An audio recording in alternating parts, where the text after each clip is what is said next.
Bonjour à tous et à toutes. J'espère que vous n'avez pas trop chaud sous le soleil. Il est là, le soleil, hein? Il est juste derrière les nuages. Des fois, quand on prie à table le soir, je dis ça, merci Seigneur pour ton beau soleil, puis les enfants rient parce que c'est une journée de pluie. Mais c'est vrai, des fois, le Seigneur, on ne le voit pas parce qu'on est dans les épreuves, mais il est là, et le soleil, il est là, même si on ne le voit pas. J'aimerais ce matin commencer par vous faire découvrir un métier. Peut-être que c'est la première fois que vous allez entendre ce métier décrit de cette façon-là. Alors, faites attention. Je vous parle J'aimerais ça que vous essayiez de deviner de quel métier je parle. C'est une personne qui s'assure que les gens gardent le silence devant des restants d'arbres abattus. Gilles est comme ça. Je m'assure que les gens gardent le silence devant des restants de livres abattus. Oui, d'arbres. Ah, de livres, désolé, d'arbres abattus. J'ai vendu la mèche. Ah, indice! Donc, un bibliothécaire, n'est-ce pas? Quelqu'un qui s'assure que dans une bibliothèque, les gens gardent le silence devant des livres qui sont faits avec du papier, du restant d'arbres abattus. À la jeunesse, vendredi soir, on a joué à ce jeu-là. On essayait de se faire deviner des films populaires ou des métiers ou des événements. En passant à la jeunesse, on est rendu, je fais une plug, là, on en est rendu à toutes les semaines. Donc, venez, posez-vous pas la question, venez. On va prendre du temps ensemble, on va développer nos relations de semaine en semaine. Donc, parents d'adolescents, vous pouvez avoir un vendredi soir de congé en les envoyant chez nous, ici à l'église, à 7h30. Et une des suggestions qui a été faite, je vais vous faire deviner un événement de l'histoire. D'accord? C'est le même principe. Donc, un artiste un peu déçu décide de mener une expérience sociale et économique dont le point tournant aura lieu sur une plage. De quel événement de l'histoire on parle? Ah, débarquement de Normandie. Donc, la Deuxième Guerre mondiale, n'est-ce pas? C'est Adolf Hitler qui n'a pas été reçu en or. Tout le monde s'est dit que s'il avait été accepté, on n'aurait peut-être pas eu la Deuxième Guerre mondiale. Qui sait? Ça peut être amusant de faire ça comme ça, mais des fois, ça devient critique. Si je suis assis à un restaurant puis que la personne à côté de moi s'étouffe avec sa nourriture puis tombe inconsciente par terre, si j'appelle le 911 puis je lui dis « Un homme est étendu à côté de moi, il ne parle pas. » Mais monsieur, vous êtes au 911. Oui, oui. Vous pouvez envoyer une ambulance. Mais là, c'est quoi qui se passe? Bien décrire les choses, des fois, ça compte. Avoir un regard juste sur la réalité, ça compte. Des fois, on a une façon de décrire notre monde, de voir notre monde qui n'est pas fausse, mais on ne décrit pas les vraies choses. Et notre texte ce matin va faire ça. Il va décrire notre réalité pour vrai, au lieu de nous laisser dans notre impression de la réalité. Ce matin, c'est notre 3e dimanche sur la formation de disciples. C'est un peu drôle dans un sens, parce que toute prédication, on est en train d'essayer de former des disciples, n'est-ce pas? Ça devrait être le but de chaque prédication, normalement. Mais ce que je veux faire avec cette mini-série-là, c'est nous donner, en quelque part, un cadre, si on veut grandir nous-mêmes, ou si on veut accompagner quelqu'un pour grandir, ou si on pense à nos enfants, puis on veut les aider à croître dans le Seigneur. Il y a tellement de façons de faire, il y a tellement de recettes, il y a tellement d'idées qui tournent autour de qu'est-ce qui est important qu'un disciple fasse. Je voulais prendre un temps pour nous mettre des idées claires ou des blocs de référence pour nous aider à faire ça.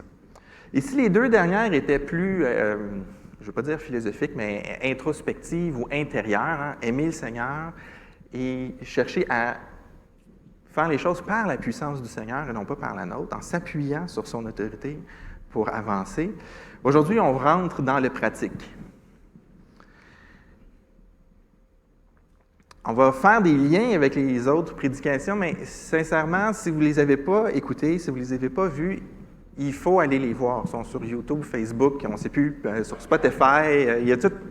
Ça va être important parce que ça va compléter ce que je vais dire ce matin. Ce matin, je vais commencer à exagérer dans une direction. Ça vous prend les autres morceaux pour avoir le repas complet. D'accord? Alors, sans plus tarder, on va aller lire notre texte ce matin. C'est dans Pierre, dans la première lettre de Pierre. Ça commence en disant « La fin de toute chose est proche. Menez donc une vie équilibrée en faisant preuve de modération afin d'être disponible pour la prière. Avant tout, aimez-vous ardemment les uns les autres, car l'amour garde le silence sur un grand nombre de péchés. Exercez l'hospitalité les uns envers les autres sans vous plaindre. Chacun de vous a reçu de Dieu un don de grâce particulier, qu'il l'exerce au service des autres comme un bon gérant de la grâce infiniment variée de Dieu. Que celui qui parle transmette les paroles de Dieu, que celui qui sert accomplisse sa tâche avec la force que Dieu donne. Agissez en toutes ces choses de manière à ce que la gloire en revienne à Dieu, par Jésus-Christ, à qui appartiennent la gloire et la puissance pour l'éternité. Amen. Oui, amen. Ce matin, on va voir que la réalité de notre monde et la souveraineté du Seigneur, on va voir ces deux choses-là sont vraiment ensemble, me poussent à prendre ma place dans le royaume de Dieu. C'est la réalité de notre monde, c'est la souveraineté de Dieu qui devrait nous pousser à m'approprier ma place. On a une place, chacun de vous a une place dans le royaume et vous êtes invités à la prendre, à l'incarner, à la vivre. Et on va regarder ça, on va regarder le contexte de notre monde, on va regarder, il y a une exhortation à vivre sobrement ou à vivre modérément. Si vous avez votre Bible puis vous avez la traduction seconde, vous allez voir que c'était sobre et modéré, les mots qui étaient là. Ici, j'ai pris la version sommaire, elle explique le passage en même temps que donner le verset. Puis on va voir l'importance de prendre notre place, parce que c'est important de prendre notre place. Quel est le contexte de notre monde? Vous savez, normalement, lorsqu'on étudie un texte biblique, la première chose qu'on doit faire, c'est se demander, c'est quoi le contexte des gens à qui le livre a été écrit, à qui le texte est écrit. Le contexte de la personne, le contexte des auditeurs. Il faut faire ça pour arriver à comprendre qu'est-ce que l'auteur a vraiment voulu dire. C'est important de faire ça parce qu'il y a des nuances dans le texte qui vont apparaître et si on n'est pas conscient, si ce n'est pas dans notre esprit, qu'est-ce que les gens à qui ce texte-là est écrit vivent, si on ne les a pas en tête, on va peut-être avoir des conclusions complètement faussées. Les auteurs qui écrivent la Bible sont des hommes conscients de ce qu'ils font, conscients de qui ils écrivent, et ils écrivent des choses qui font du sens pour eux, qui ont du sens pour eux, donc ça nous évite toutes sortes d'égards, de dérèglements quand on est conscient de leurs conditions. Et notre texte ce matin ne fait pas exception. Il faut être conscient de à qui Pierre est en train d'écrire. Mais ce qui est spécial, c'est que le texte ce matin parle à nous directement. Ce texte-là parle à nous aujourd'hui directement. Pierre, quand il l'a écrit, le contexte qu'il a dans sa tête, c'est exactement notre contexte. Ça, c'est un peu spécial. C'est dit, la fin de toute chose est proche. Et moi, comme notre frère Jean, je suis d'accord que nos traductions françaises, en général, sont très, très bonnes. Plusieurs traductions françaises, vous allez arriver à comprendre le sens. Vous n'avez pas besoin d'aller faire le grec. Mais ici, c'est un peu une exception. C'est pas que le texte français n'est pas bon, mais c'est qu'il y a plusieurs façons de comprendre. Si je dis « la fin de toute chose est proche », il y a plusieurs façons en français de comprendre ça. Et la façon la plus logique avec laquelle on le comprend normalement, c'est pas la bonne, c'est pas celle que le texte grec veut dire. Pierre, il ne parle pas au futur. Il ne dit pas « préparez-vous, la fin du monde arrive ». C'est pas ce que Pierre dit. Il dit plutôt quelque chose comme « la fin du monde s'est installée ». Voici, toutes les choses de la fin sont venues près de nous. La fin est arrivée. Ce n'est pas nous qui marchons vers la fin, c'est la fin qui s'est installée. La fin de toute chose est proche, est assise à côté de nous. C'est un peu ça le sens du texte ici. Et c'est quelque chose de vraiment important à comprendre pour comprendre ce texte-là. Il faut saisir qu'on est dans la fin. Ce n'est pas les événements d'aujourd'hui qui nous disent qu'on est dans la fin, parce que Pierre a dit ça à ses compatriotes à ce moment-là. C'est la réalité. On est dans la fin.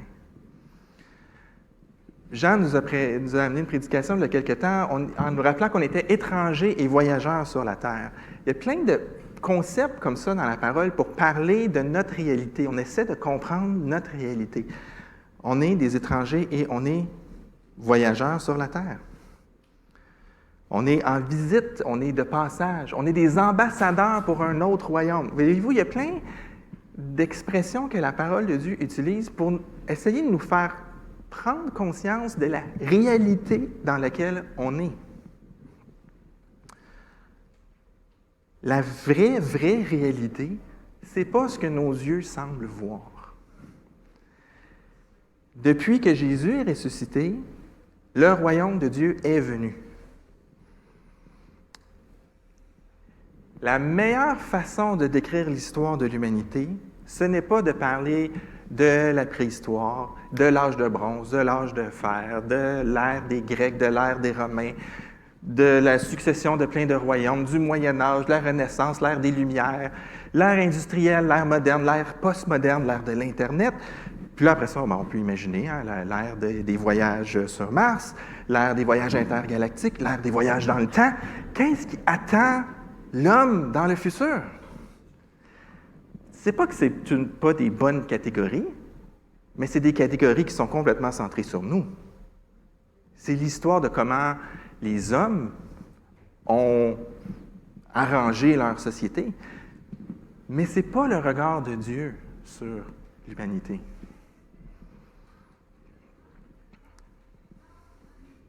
La parole dit les choses autrement. Et nous, on a des fois tendance à résister, même malgré nous. C'est pas qu'on veut, mais c'est tellement différent comment Dieu perçoit les choses de comment nous, on les perçoit, qu'on a de la difficulté à faire la différence. C'est pas juste Pierre qui dit ça. L'Épître aux Hébreux nous dit « À bien des reprises, de bien des manières, Dieu a parlé autrefois à nos ancêtres par les prophètes. Et maintenant, dans ces jours qui sont les derniers, il nous a parlé par le Fils. » On est au 1er siècle. Ce sont les derniers jours. L'apôtre Jean fait pareil. « Mes enfants, c'est la dernière heure. Vous avez appris qu'un antichrist doit venir. Or, dès à présent, beaucoup d'antichrists sont là. Voilà pourquoi nous savons que nous sommes entrés dans la dernière heure. » Pierre écrit à des chrétiens du 1er siècle, mais c'est vraiment comme s'il écrivait à nous aujourd'hui. On est dans la même bulle temporelle. On est dans le même espace aux yeux de Dieu. La fin de toute chose est arrivée dès que Jésus était là.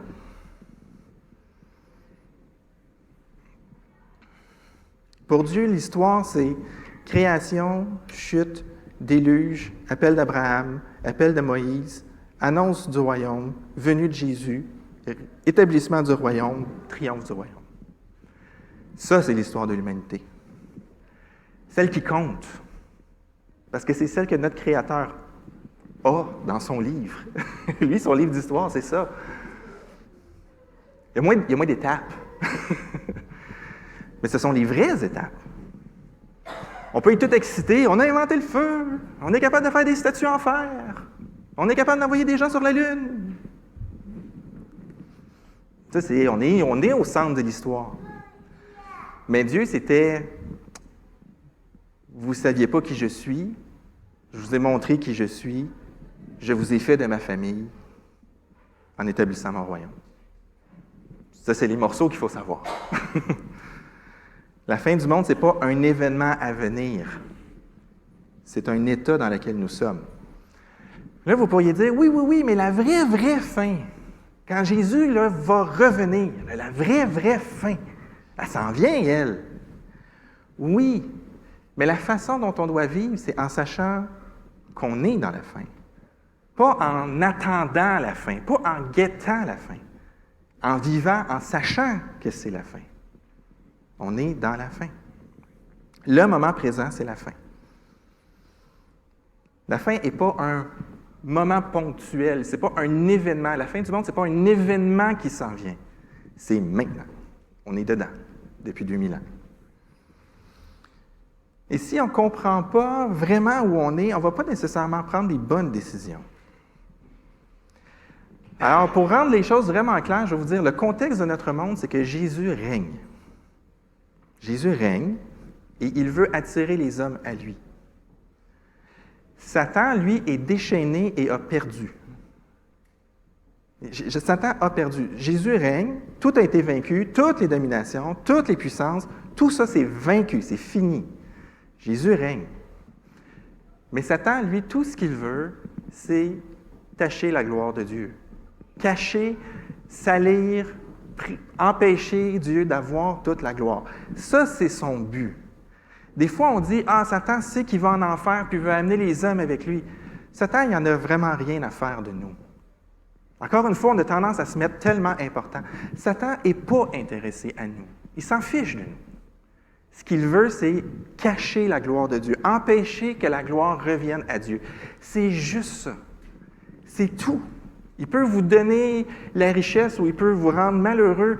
Si ça peut vous empêcher de servir le Seigneur, si ça peut vous empêcher de rejeter la gloire sur le Seigneur, il est content. Nous, il s'en fout. Il n'est pas intéressé à nous d'aucune façon. Et il a perdu. Il est vaincu. Depuis la croix, il est vaincu. Ça ne l'empêche pas de se débattre comme un lion, ça ne l'empêche pas de jeter de la boue partout, mais ça ne l'empêche pas qu'il a perdu.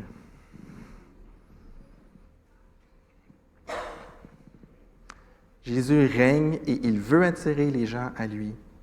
Satan a perdu et il veut priver Dieu de sa gloire. Maintenant, nous, quelle place prenons-nous là-dedans? Comment est-ce qu'on se comporte? Comment est-ce qu'on grandit en citoyen de la fin ou en citoyen du royaume?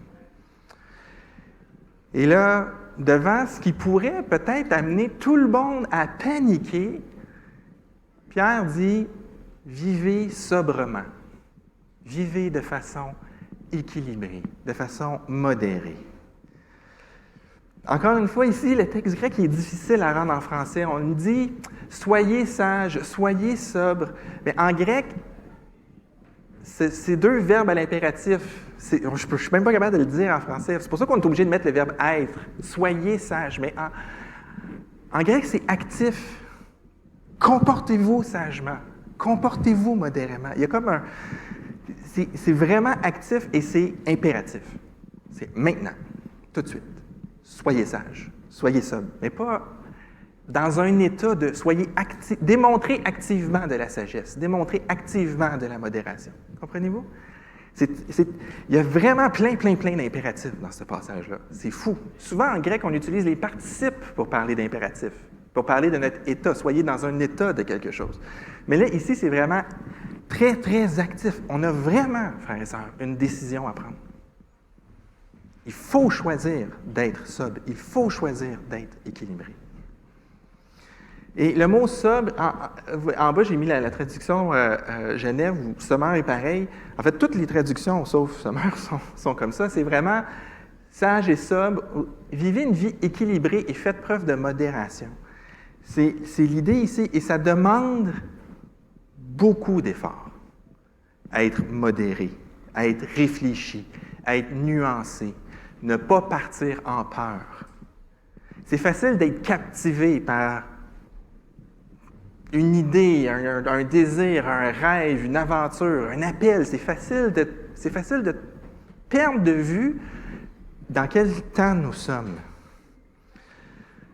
Et vous savez, les réseaux sociaux ont créé ça, et les nouvelles en continu ont créé ça, le fait qu'on n'est plus modéré. Il n'y a plus de place à la nuance. C'est très difficile d'être nuancé. Tout le monde sent le besoin d'être dans un extrême ou dans un autre. Des fois, on a tendance... Quelqu'un a un discours extrême, puis ça ne nous plaît pas, et on sent qu'on doit équilibrer les forces de l'univers.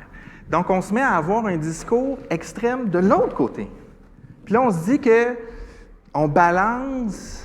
Mais ce n'est pas ce que le Seigneur nous demande. Il ne nous demande pas de balancer l'histoire, c'est lui qui s'en occupe. Il nous demande à nous d'être sur la ligne.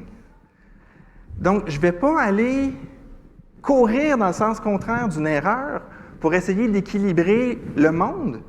Moi, ma job, c'est d'être sur la ligne. C'est d'être la modération, c'est d'être la nuance, c'est d'être l'équilibre. Est-ce que vous comprenez ce que je veux dire? Et ça ne sera pas facile. Vous n'aurez pas d'amis si vous faites ça. Parce que vous allez être tout le temps en désaccord. Vous allez être en désaccord avec l'erreur, puis vous allez être en désaccord avec ceux qui disent qu'ils veulent corriger l'erreur, mais qui se poussent dans une autre erreur. Vous restez dans le milieu, puis vous dites non, ça n'a pas de sens, ça non plus. Fait que vous n'avez pas d'amis. Moi, je sais, je l'expérimente. C'est vraiment difficile. Des fois, je parlais de la création, de l'évolution, puis quand j'étais avec des amis qui ne croient pas, qui sont juste intéressés à la science, ils me traitent de crédule parce que je crois que Dieu a créé le monde. Puis quand j'essaie d'expliquer les erreurs scientifiques des fois qu'il y a dans les modèles créationnistes, bien, je me fais traiter de personnes qui ne croient pas à la Bible. J'ai pas de maison. Mais c'est pas grave. Parce que ce qu'on veut, c'est marcher de façon sobre et équilibrée. La vérité, elle est où? Et c'est ça qu'on présente. Parce que c'est ça l'Évangile. Alors, la fin des temps est maintenant, le temps est compté, le Seigneur règne. Et là, je suis dans une discussion où la personne est en train d'affirmer quelque chose qui n'a complètement pas d'allure. Qu'est-ce que je fais? Je m'en vais à l'opposé ou je dirais, Seigneur, c'est toi qui règnes. C'est pas à moi à rééquilibrer l'ordre dans l'univers. Donc, je vais dire la vérité, mais je ne vais pas me sentir obligé d'aller à l'opposé pour essayer de corriger le discours. On a vraiment tendance à nous-mêmes se radicaliser. Et quand je dis nous-mêmes, là, même des fois en théologie, là, les théologiens ils écrivent avec la peur au ventre. Ils réagissent à ce qu'il y a dans la société, aux erreurs de notre société, à où est-ce que jusqu'où notre société peut aller s'enterrer dans un trou. Puis là, ils lisent la parole de Dieu avec tellement de peur qu'ils créent des fois des idées qui n'ont pas de sens. Elles sont convaincantes parce que ça nous empêche d'aller par là-bas, mais ce n'est pas à ça qu'on est appelé. On est appelé à être équilibré et modéré. Pas captivé par autre chose que le fait que notre Seigneur règne. C'est difficile d'être prudent, mais notre texte nous dit d'être sobre, de ne pas être ivre d'une idée, captivé par une idée. Le croyant avance sur le chemin que trace Jésus, pas sur le chemin qui est le plus éloigné de ceux que les gens qui ne suivent pas Dieu prennent. Parce que ça ne veut pas dire que c'est le bon chemin non plus. Ce n'est pas parce que tout le monde qui ne croit pas au Seigneur s'en va par là que nous, c'est par là qu'il faut aller. Il ne faut pas fuir ce que les gens font, il faut suivre ce que notre Seigneur demande. C'est beaucoup plus difficile. Parce qu'on est beaucoup plus en contact des fois avec ce que les gens font qu'avec ce que notre Seigneur nous demande. Ça va nous demander de nous rendre disponibles au Seigneur pour pouvoir prendre notre place. Et prendre notre place, c'est pas évident. Comment vivre la vie chrétienne, comment nourrir notre vie chrétienne, comment aider quelqu'un qu'on accompagne dans sa croissance spirituelle à vivre sa vie chrétienne, à saisir sa place, à accepter de prendre sa place. Le verset 7 nous dit de faire preuve de modération, d'être équilibré afin d'être disponible pour la prière. Ici, en fait, ces prières est au pluriel, à être disponible pour constamment être en train de prier. Être modéré et être sage va nous demander beaucoup de discernement. Vous allez avoir besoin de prier tout au long de la journée. C'est très bon, c'est essentiel de prendre un temps en retrait avec le Seigneur. Prenez la parole de Dieu, vous lisez, vous priez, vous intercédez. Mais tout au long de la journée, vous allez devoir prendre des temps pour prier. Être constamment dans cette attitude de prière, parce qu'on a besoin de discernement. Tu es assis à la cafétéria, puis l'autre à côté dit une affaire épouvantable, ou « Seigneur, c'est quoi maintenant? C'est quoi que je fais? » Il y a comme 15 affaires de briser dans ce qu'il a dit. Laquelle je choisis pour répondre? Qu'est-ce qui est essentiel? Bien, c'est essentiel que je t'aime, Seigneur. C'est essentiel que l'autre voie que je t'aime. C'est essentiel que l'autre voie que je l'aime. Qu'est-ce que je fais? On a constamment. Mon enfant fait une bêtise. Qu'est-ce que je fais? C'est quoi le niveau de réaction que j'ai besoin de faire? C'est quoi que je veux produire chez lui? Pourquoi je veux corriger ce comportement-là? Bon, je vais le corriger. Je vais le corriger comment? Je veux faire de lui un disciple. Je veux m'occuper de lui, tu me l'as confié. Seigneur, comment ça marche? Ça prend beaucoup plus de temps. C'est épuisant être modéré et être nuancé. Ça veut dire de ne pas se laisser aller à ce qui se passe à nos pulsions. Ça ne veut pas dire que nos pulsions, nos premières impressions sont toujours mauvaises, mais il n'y a plus de temps. On est dans la fin. Ce qui compte, c'est d'amener des personnes vers Jésus. Comment je vais agir? Qu'est-ce que tu veux que je fasse ici maintenant, Seigneur? Qu'est-ce que tu veux que je dise? Qu'est-ce que je peux faire pour te ressembler dans cette situation? Donc, saisir quelle époque on est va nous amener à être en prière parce qu'on sait que Jésus a toute la puissance, que c'est lui qui règne. Donc, Seigneur, cette situation-là ne te surprend pas, elle n'est pas en dehors de ton contrôle, elle n'est pas en dehors de ton autorité. Seigneur, qu'est-ce que moi, ton serviteur, tu veux que je fasse maintenant? Ça doit devenir...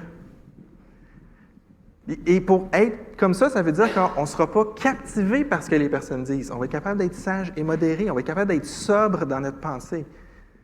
De ne pas partir en furie quand tel sujet est amené sur la table de discussion. Seigneur, c'est toi qui règnes. C'est fini.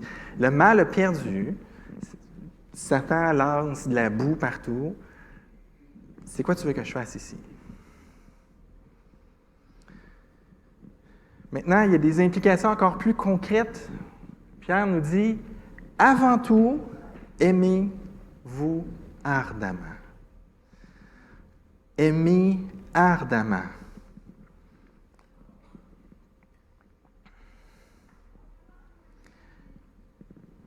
Rappelez-vous, Satan, lui, rage présentement. Il est perdu. Tout ce qu'il peut faire pour ternir la gloire de Dieu, il va le faire. Et nous, on va faire partie de ces outils pour ternir la gloire de Dieu. Parce qu'on est techniquement des adorateurs, donc on est techniquement ceux qui sont en train de rejeter de la gloire sur Dieu, donc c'est sûr qu'ils nous visent. La séduction, l'endormissement, nous paralyser par la peur, nous paralyser par la recherche du confort, ça marche aussi bien que la persécution. Hein? Quelqu'un qui annonce bien l'Évangile, puis on s'arrange pour le mettre en prison, puis il croupit en prison, puis il n'y a plus moyen de parler de l'Évangile aux autres, c'est comme, ça c'est une technique, puis ça marche. Ça, littéralement, ça limite. Quoique si vous lisez l'Épître aux Philippiens, vous allez voir que Dieu n'est pas limité par un serviteur en prison. Mais ces autres choses-là aussi sont parfaites. Tant que l'on ne glorifie pas Dieu, on sert les intérêts de Satan.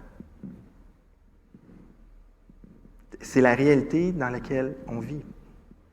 Si je ne suis pas en train de chercher la gloire de Dieu, je suis en train de servir Satan. Je suis en train de servir ses intérêts. Je sais qu'on n'est pas en train de servir Satan, genre, OK, Satan, qu'est-ce que tu veux que je fasse ce matin? Mais lui, son seul plan, c'est de ternir la gloire de Dieu. Fait que si moi, je ne suis pas en train de chercher la gloire de Dieu, je suis en train d'accomplir son dessein à lui.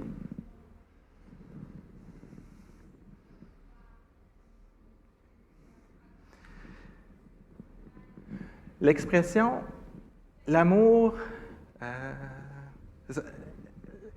aimez-vous ardemment les uns les autres, car l'amour garde le silence sur un grand nombre de péchés. » Ou dans d'autres traductions, vous allez avoir « l'amour couvre une multitude de fautes. » C'est une expression qui est difficile à un peu être traduite de différentes façons, un peu vouloir dire de différentes façons, mais lorsqu'on regarde le contexte où Pierre écrit, avec l'Église locale qui est persécutée de façon importante, je crois ici que c'est la tolérance et la bienveillance les uns envers les autres qui est mis de l'avant ici. L'autre fait quelque chose qui n'a pas de sens, qui m'énerve, mais Seigneur, on est dans les temps de la fin, tout doit aller vers toi, il n'y aura plus de grandes chances pour l'humanité, c'est toi qui règnes, c'est toi qui fais les choses, Seigneur, bon, il faut que je l'aime. Il faut que je passe par-dessus l'offense, il faut que je passe par-dessus le désagrément. Surtout si l'Église est en pleine persécution, imaginez si, en plus, on se persécutait entre nous. Tu sais. C'est pas évident. Il y a un commentateur que j'aime bien qui a écrit « Un amour qui se refroidit rapidement ou qui n'est pas capable de résister aux rigueurs d'une persécution extérieure visant à détruire la communauté n'est pas d'une grande utilité. Et on vit des vies de fous. Quand on est ensemble, on doit être dans un endroit sécuritaire, un endroit de repos. Ça ne veut pas vouloir dire qu'on n'exhorte pas nos frères et sœurs. Mais l'exhortation, elle doit être baignée dans l'amour, pas dans l'irritation. Pas dans « Hey, là, ça fait 14 fois, je te le dis ». Pourquoi? Parce qu'on est à la fin. Il y a une urgence d'agir qui est là. On s'encourage les uns les autres à marcher droit devant le Seigneur. On est là pour se qualifier les uns les autres, pas pour se disqualifier les uns les autres. Et c'est très difficile quand notre patience est à bout de continuer à exhorter l'autre en cherchant à le qualifier. Pas lui donner des qualités, mais en essayant de l'aider à marcher dans les voies que le Seigneur veut. Au lieu de juste dire « OK, garde, là, c'est assez. Là, t'es pas bon. Va-t'en. La porte est là. Il va y avoir moins de troubles quand tu vas être parti. » C'est pas s'aimer ardemment, ça.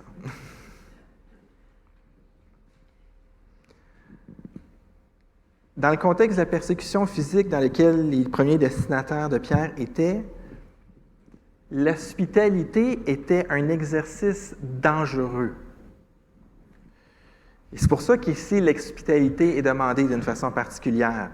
Au premier siècle, l'hospitalité, c'était accueillir la personne chez soi, souvent pendant des longues périodes de temps, soit que la personne était en voyage, ou dans le cas de la persécution, il n'y avait peut-être plus de maison, pour différentes raisons.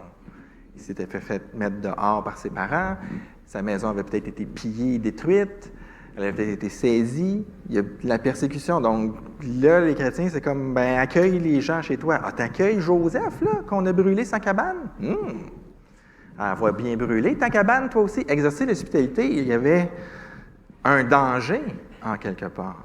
Il y a un investissement profond de notre personne, il y a un risque. C'est pas juste s'inviter à dîner le dimanche après-midi. C'est prendre le risque d'accueillir l'autre.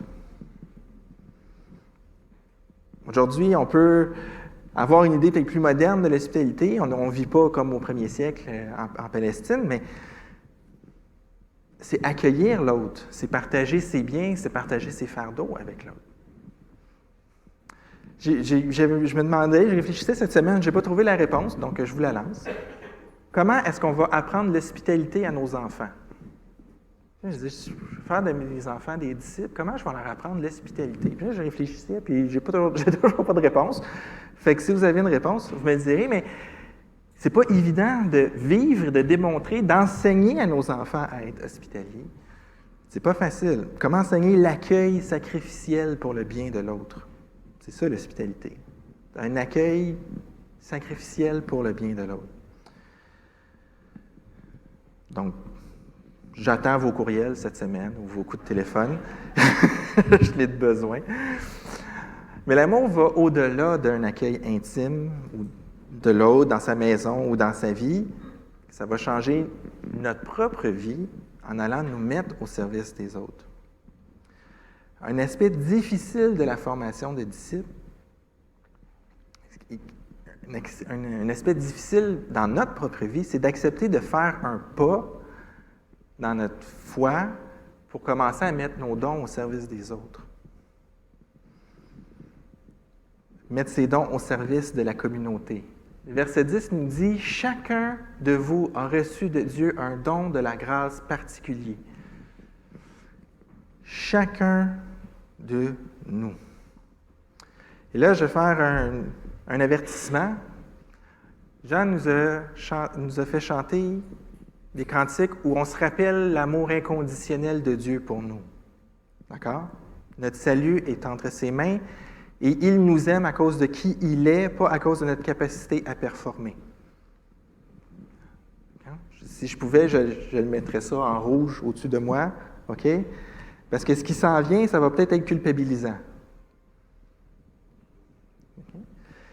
Pourquoi je dis ça? Parce que le texte, là, il va nous rendre inconfortables. Donc, je vais donner un deuxième avertissement. si ça ne vous tente pas de grandir dans votre vie chrétienne, si ça ne vous intéresse pas, c'est le temps d'arrêter d'écouter, d'aller à la salle de bain, commencer à checker votre cellulaire. OK? Je vais vous dire quand vous pouvez revenir. OK? Puis là, regardez pas votre voisin, s'il regarde son cellulaire, c'est peut-être sa Bible. OK? On focus. OK? Mais je suis sérieux. C'est une étape de croissance où les gens bloquent. Fait que là, je vais rentrer dedans. Pierre nous dit « chacun de vous ». Donc, ceux qui écoutez encore, ça s'adresse à vous. Chacun de vous a reçu.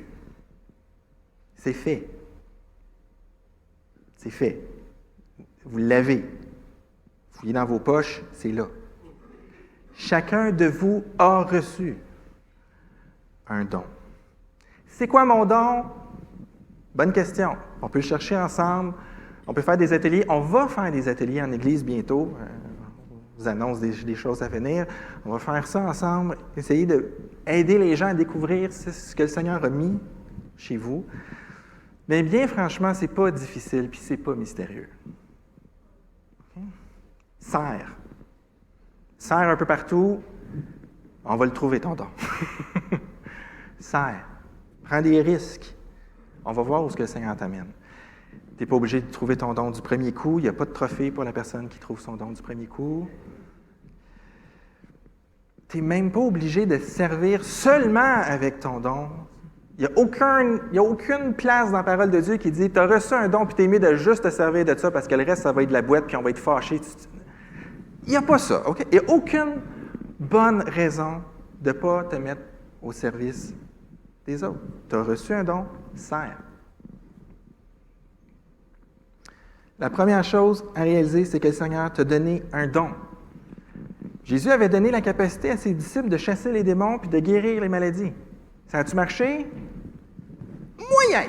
Pourquoi? Parce que le don que tu as, ça reste que c'est... La puissance, ça vient du Seigneur. L'autorité d'exercer ce truc-là, la puissance d'exercer ton don va venir de lui. Le Seigneur ne nous confie pas des dons pour notre enrichissement personnel. Ça, c'est la stratégie de Satan. Parce que la gloire revient sur nous. Elle ne revient pas à Dieu. Fait que je sers dans l'Église, puis tout le monde est comme « Wow! T'es donc bien bon! » Dépêche-toi de tourner la gloire vers Dieu. Au moins dans ton cœur, OK? Sinon, ce n'est pas les desseins de Dieu que tu es en train d'accomplir. Même dans l'Église. Tu es appelé à servir l'Assemblée. Qu'il l'exerce au service des autres. Je pense que c'est le bout le plus tough. D'accepter qu'on a un don, d'accepter de jouer avec, ça va, mais les autres. Moi, j'aime pas ça, je suis nerveux dans les foules. Moi, j'imagine toujours un sous-marin qui lance des torpilles de contre-mesure. Là. C'est comme, il y a une torpille qui s'en vient, puis là, on lance plein de cochonneries dans l'eau juste pour que les missiles frappent d'autres choses que le sous-marin. Des fois, les gens, c'est comme ça. On exhorte, ils serrent les autres. Oui, mais. Est-ce que c'est le Seigneur qui règne? Est-ce que tu vas aller devant le Seigneur avec tes oui, mais? Ça se peut, là. Si vraiment tu as peur, va devant le Seigneur. Seigneur, j'ai peur. Tu veux que je serve, mais j'ai peur. On ne reste pas captif de la peur. On l'amène devant Dieu. La parole de Dieu nous dit qu'on a reçu un don et qu'on doit le mettre au service des autres. Et là, on est tous dans le contexte de la formation de disciples. Former des disciples, comment on va faire ça? Ici, moi, présentement, je suis en train de faire ça. Je vous montre la parole de Dieu. Je suis en train de vous enseigner, de vous dire qu'est-ce qu'il y a dans la parole de Dieu. La parole de Dieu dit, tu as reçu un don. Tu veux former un disciple, tu commences par faire ça. Écoute, le Seigneur t'équipe pour quelque chose. Tu ne le crois pas, tu ne le vois pas, on ne sait pas encore c'est quoi. Mais le Seigneur nous dit, tu as reçu quelque chose pour tes frères et sœurs. Donc, si vous accompagnez quelqu'un dans sa marche chrétienne, vous pouvez faire ce que je fais, lui montrer qu'il a reçu un don, puis l'aider à avancer. Mais une autre chose que je peux faire, en plus de juste le dire, c'est de le modeler. Le modeler dans ma vie. Être un disciple. Viens, je vais t'accompagner, je vais m'asseoir sur mon banc, puis je vais te dire quoi faire. Vous allez avoir un certain succès. Mais modeler, le vivre. Écoute, moi, je ne savais pas quoi faire, j'ai fait ça. Dans cette situation-là, je ne savais pas quoi faire, j'ai prié le Seigneur, j'ai pris cette décision-là. Je vis avec les conséquences, c'est la bonne, c'est peut-être pas la bonne.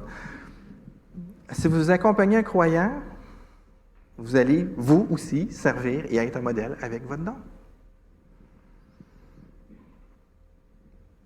Est-ce que ceux qui vous entourent peuvent être conscients que vous êtes en train de les servir? Sers-tu? Es-tu un modèle de service? Parce que c'est à ça qu'on est appelé. Servir. Ah non, Jean-Philippe, je suis trop occupé. Je suis trop occupé pour servir. Je veux juste dire que ce n'est pas moi qui ai écrit le texte, c'est Pierre. Pierre dit que Dieu nous donne un don pour mettre au service des autres. C'est Pierre qui lance l'injonction. Il ne suggère pas. Pierre n'est pas dans « si ça vous tente, si vous avez du temps ». Pierre est dans « c'est la fin, il n'y a plus rien qui compte, on sert ». C'est quoi tes dons, tes capacités? Qu'est-ce que tu peux faire pour tes frères et sœurs? Et là, je sais, on a tous des saisons dans la vie. Il y a tous des moments où on a plus de temps, plus d'énergie, moins de temps, moins d'énergie. On n'a pas des vies planes. C'est dans la souveraineté du Seigneur, ça. Je vis cette pression-là, moi aussi. Vous savez, le Seigneur me confie un appel, me confie des choses à faire, mais j'attends encore qu'il rajoute 24 heures à mes journées. Je l'apprécierais vraiment. Mais je n'ai pas 48 heures par jour. Alors Dieu m'appelle à servir d'une façon sacrificielle. Il ne me donne pas plus de temps pour faire les choses. Des fois, je mange la pression. Puis j'ai quelqu'un qui me surveille pour que je prenne le bon niveau de pression. Puis ces temps-ci, il trouve que je ne prends pas le bon niveau de pression. Quelle part le travail de l'Église? Il y a plein de choses à faire dans l'Église, il y a plein d'occasions de servir. Quelle part vous prenez? Vous n'avez pas tous à être comme moi. Okay? Vous n'avez pas tous à être comme moi. C'est pas ça que je dis. Mais si vous voulez grandir, si vous voulez suivre le Maître, si vous avez passé par les eaux du baptême, c'est ça que vous avez dit, hein? Moi, je suis un disciple de Jésus. Ça se fait en suivant ses instructions. Je sers. Comment je vais servir? Seigneur, où est-ce que tu m'appelles? Quelle portion de tes dons, de tes talents, de ton temps est orientée vers l'Assemblée, vers les frères et sœurs? C'est vraiment important parce que la suite du passage dit « comme un bon gérant ». Comme un bon gérant. Dieu attend un rendement. C'est pas le bon mot, là, mais Dieu confie quelque chose. C'est à lui. Ce don-là, c'est une grâce qu'il te donne pour l'Assemblée. C'est vraiment difficile de prêcher ce texte-là sans être culpabilisant. Servez, sinon vous déshonorez le Seigneur. Boum, allez chez vous. C'est pas ça que je veux faire, mais il y a vraiment une exhortation qui est là. Elle est sérieuse, elle est sévère. C'est pour ça qu'il y a une chance qu'on a chanté des chants qui nous disent que le Seigneur nous aime, puis qu'on est en lui. L'amour que Dieu nous porte ne dépend absolument pas de comment on répond ici. Mais l'amour que nous portons pour Dieu devrait nous pousser à répondre. Moi, je trouve ça, c'est pas un texte naturel à prêcher pour moi, mais par amour, je prêche tous les textes. Pour vous et pour le Seigneur, je dois vous apporter cette injonction-là. Sinon, vous allez tous bloquer dans votre marche avec le Seigneur. Si vous voulez grandir, si vous comprenez dans quelle période de l'histoire on est, si on aime le Seigneur, exercer nos dons va faire partie de nos préoccupations. Et la question, ça ne va pas être « où est-ce que je mets ça dans mon agenda? » Ça va être « qu'est-ce que je dois enlever de mon agenda? » On doit être équilibré et sobre, comme nous dit le verset 7. On doit se demander, Seigneur, est-ce que je sers mes frères et sœurs avec mes dons? Un peu, beaucoup, passionnément, à la folie. Bon. Et parents, comment est-ce qu'on modèle ça pour nos enfants? Est-ce que vos enfants vous voient servir les frères et sœurs? Si on veut montrer les aspects importants de la vie chrétienne à nos enfants, est-ce qu'ils peuvent au moins le voir dans nos vies ou ils ont l'impression qu'on est un coach assis sur le divan qui pointe et qui donne des ordres? Peut-être que vous allez me dire, Jean-Philippe, moi, j'aime pas ça quand les autres me voient servir. J'aime pas ça avoir l'attention. Amen. On ne sert pas pour être vu. Je ne suis pas en train de vous lancer dans un concours de m'as-tu vu. Mais comment le Seigneur a créé l'Église, comment il a designé l'Église, c'est qu'on est ensemble et on s'excite ensemble à faire les choses. Quand Jean est en avant et qu'il vous entend chanter, ça l'encourage. Vous faites un ministère envers lui déjà, juste en chantant. Puis quand moi j'étais ici en arrière puis que je vous entends chanter plus fort que les haut-parleurs poussent la musique, ça vient me nourrir. On a déjà un ministère juste dans la louange. S'encourager à servir, faire des choses pour le Seigneur. Hey, j'ai pris telle décision pour le Seigneur cette semaine, priez pour moi parce que c'est rough, c'est difficile. Ça l'encourage toutes les autres personnes. C'est pas une question d'arriver à être le meilleur. On n'est pas notre public. Ce qu'on veut, c'est glorifier le Seigneur. On ne veut pas un concours de popularité. Même si c'est inévitable que ça arrive. C'est inévitable que certaines personnes vont se remplir la tête d'orgueil puis vont servir en disant « Regardez-moi à quel point je sers ». Mais ça c'est un excès. Notre réaction ne doit pas être de balancer l'univers en faisant le truc complètement contraire. Moi, je vais rester caché dans un trou, personne ne va voir mon don. Je vais équilibrer l'univers. Lui, c'est un fendant, moi, je vais être caché. C'est pas ça que le Seigneur nous appelle, c'est d'être sur la ligne. Toi, face à la parole de Dieu, pose-toi la question, est-ce que je sers, est-ce que je mets mes dons au profit des autres pour la gloire de Dieu? Et il y a une multitude de façons de faire ça. Alors, sers. Il n'y a comme pas de raison. Il n'y a pas « Ah oui, mais moi j'aime faire ce genre de choses, je suis bon là-dedans, je vois que c'est un besoin dans l'Église, je pourrais le faire, mais ça ne rentre pas dans la liste des dons que Paul dit. » Il y en a...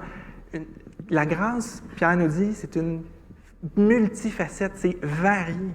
Sers tes frères et sœurs. Et là, je sais qu'il y a des saisons, je le répète, il y a des saisons dans la vie. Ça se peut que tu sois dans une saison où le Seigneur permet des conditions où tu ne peux pas.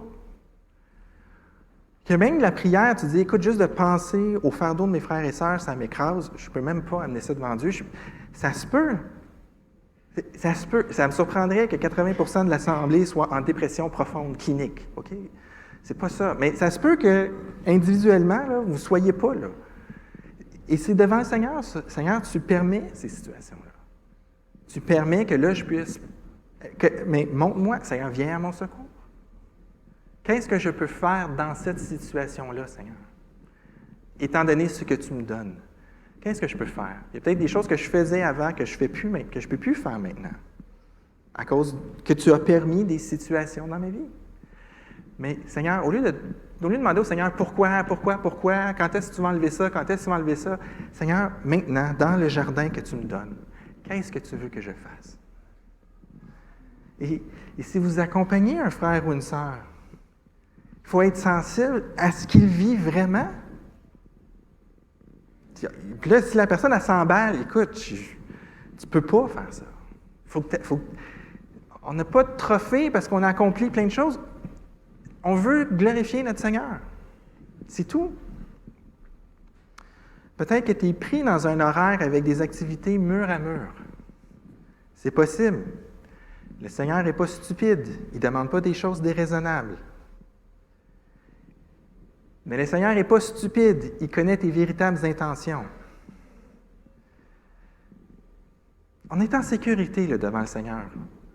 OK, Seigneur, de toute façon, tu connais mon cœur. Montre-moi. Qu'est-ce qui change? Qu'est-ce que je dois changer? As-tu même le désir de sortir de cette impasse-là? Ah oui, j'ai le désir de sortir de ça, parce que comme ça, je vais pouvoir prendre tel loisir. Je caricature, je ne vais pas me moquer, mais on est retard des fois. plusieurs couches que l'on met devant le Seigneur. Mais le Seigneur voit au travers. As-tu besoin d'aide pour faire le ménage dans ton horaire? Sophie est super bonne pour désencombrer les maisons.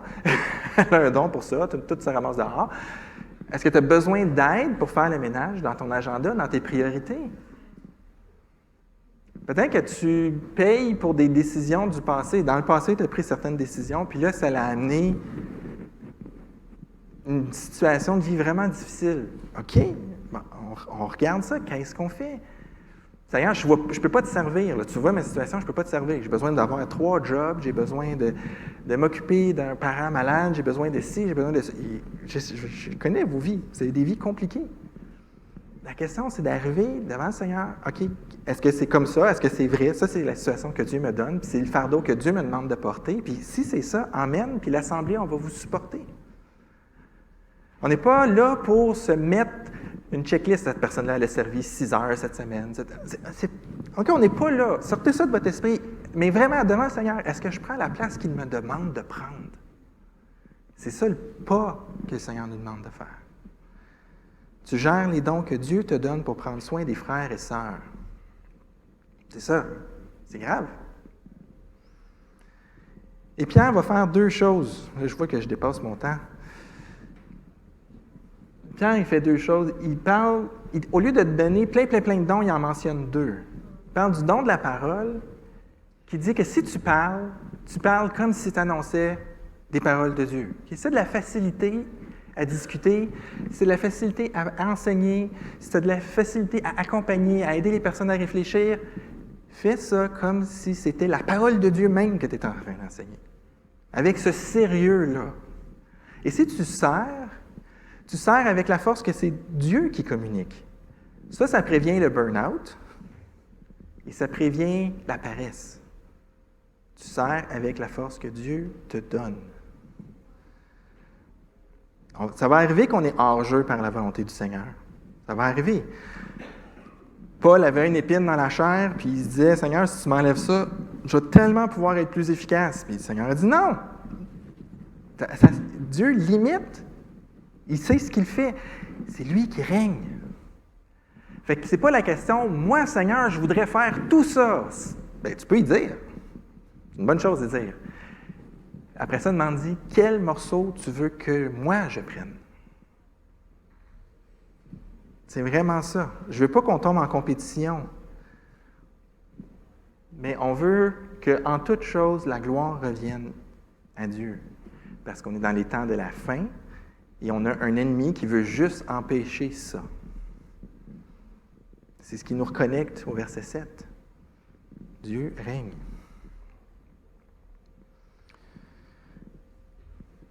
Usons de sagesse, de modération, de discernement. Vu qu'on est dans les derniers temps, aidons-nous à aimer le Seigneur. C'est le premier pas pour être un disciple. C'est aimer le Seigneur. Passer du temps avec lui, se rendre compte à quel point il est beau, se rendre compte à quel point il prend soin de nous. Aimons notre prochain. Agissons en ayant confiance dans l'autorité de Jésus et sa puissance pour accomplir les choses. Dieu veut accomplir des choses, pas seulement dans l'Église, mais dans ta vie. Et il va se servir de l'Église pour faire ça. Grâce à l'Église, tu vas apprendre à être patient, à pardonner, à être patient, à pardonner. Ça fait partie des choses que Dieu va t'enseigner avec les uns et les autres, mais il va aussi t'apprendre à glorifier dans ce que tu vas voir dans la vie des frères et sœurs.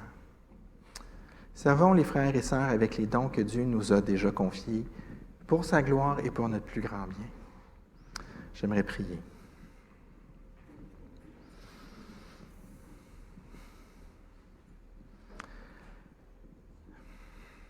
Seigneur, je te remercie d'avoir mis ton esprit en nous qui nous dit qu'on t'appartient, peu importe ce que l'on fait. On t'appartient à cause de ce que toi, tu as fait pour nous. Et Seigneur, je te prie que ça, ce soit la base de notre réflexion. Seigneur, je te prie que chacun de nous, on puisse réfléchir sincèrement, peut-être même douloureusement, à ce que tu nous appelles à prendre comme part dans ton assemblée. Pour les frères et sœurs, avec les millions de facettes que ta grâce a. Seigneur, tu peux prendre soin de nous de tellement de façons, avec les uns et les autres.